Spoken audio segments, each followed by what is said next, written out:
Assalamualaikum warahmatullahi wabarakatuh. Perkenalkan, nama saya Ahmad Ziyad dari SMA Torik bin Ziyad. Saya dari tim kontra dari atas mosi yang dibahas pada kali ini, yaitu bahwa orang tua dari anak yang berbakat dalam bidang seni memiliki kewajiban untuk memaksimalkan potensi anaknya. Baik, sebelum saya masuk ke dalam aspek-aspek yang akan saya bahas, saya akan menyanggah beberapa pernyataan dari tim pemerintah. Yang pertama, fokus terhadap sains. Pendidikan Indonesia tidak selalu fokus terhadap sains. Bahkan penelitian memaparkan bahwa Indonesia masih tertinggal dibanding negara-negara lainnya. Hasil penelitian yang dilakukan oleh PISA menunjukkan bahwa Indonesia menjadi salah satu negara dengan tingkat literasi sains yang rendah dan cenderung stagnan sejak 2012 yang lalu. Itu artinya pendidikan Indonesia tidak selalu terfokus terhadap sains. Kita harus melihat juga sekolah mana yang fokus terhadap sains ini gitu loh. Jadi ada beberapa sekolah-sekolah yang lebih cenderung terhadap agama, contohnya pesantren dan juga sekolah Islam terpadu. Itu artinya mereka lebih cenderung terhadap pelajaran-pelajaran agama dibanding pelajaran-pelajaran umum termasuk sains. Lalu kita juga harus melihat faktor dari kecenderungan sang anak. Sang anak ini cenderung ke pelajaran apa? Apakah dia tertarik ke pelajaran sains atau tidak? Bahkan banyak anak-anak yang lebih tertarik terhadap pelajaran-pelajaran lainnya, contohnya pelajaran sejarah, pelajaran PPKN atau juga pelajaran agama. Baik, yang kedua, dunia seni yang semakin membesar. Apakah kondisinya dunia seni yang semakin membesar ini akan mempengaruhi ketertarikan masyarakat terhadap dunia seni, atau justru malah masyarakat tidak tertarik terhadap dunia seni ini gitu loh? Perlu diketahui, masyarakat itu ada beberapa golongan ya, ada golongan anak-anak, ada golongan muda, ada golongan tua gitu ya.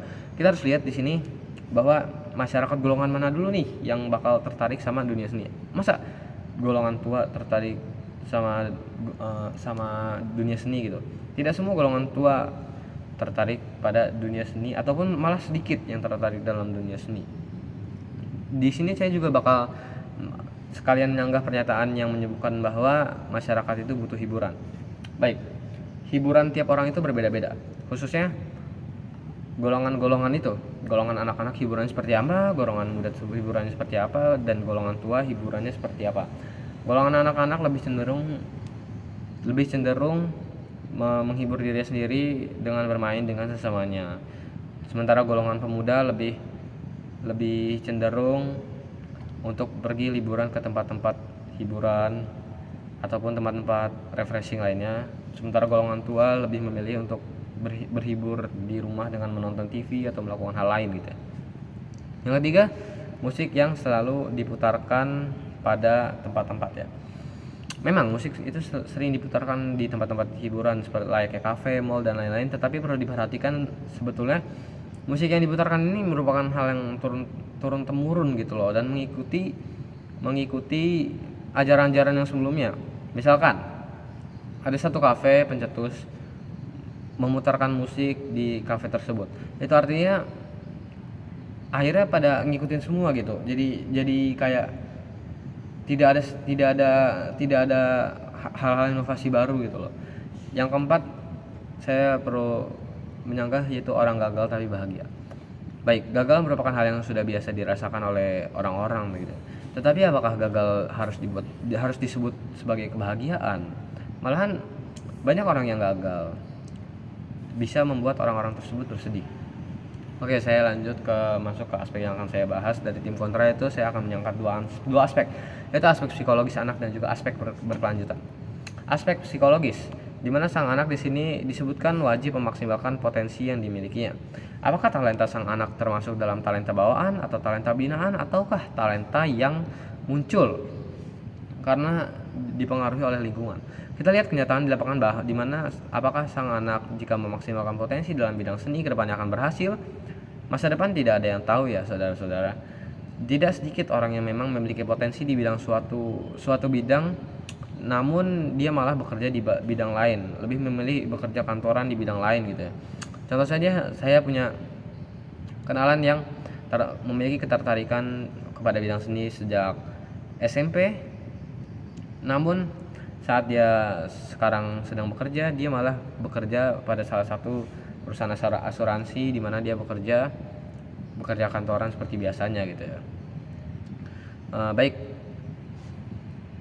kita bisa ambil kesimpulan di sini bahwa bidang seni itu bukan merupakan suatu hal yang primer untuk ditekuni. Lapangan pekerjaan dalam bidang seni juga sedikit ya. Kita bisa bilang sedikit gitu. Dimana lapangan pekerjaan sekarang lebih ke bidang-bidang yang lain. Baik, lalu Tim Pro juga seharusnya menekankan anak-anak di dalam MOSI ini tuh anak jenjang mana dulu, anak SD kah, anak SMP kah, atau anak SMA gitu ya, atau malah anak kuliah. Karena sejatinya memang seiring dengan berjalannya waktu, rasa ingin mendalami bakat akan dikesampingkan gitu loh. Karena bukan menjadi hal yang utama untuk dikejar. Misal yang dulunya dari anak, kita taruh permisalan yaitu anak SD. Anak SD ini dulunya tertarik pada bidang seni. Nah, namun seiring berjalan waktu hingga dia kuliah, lalu lulus kuliah dan mencari pekerjaan, karena keterbatasan lapangan kerja yang dimiliki dan tuntutan kehidupan yang sekarang tidak dalam bidang seni gitu ya. Buat apa anak ini menalami bidang seni? Atau juga sebenarnya masuk seni itu lebih bisa dibilang ke arah hobi gitu ya, bukan ke arah pekerjaan bidang utama.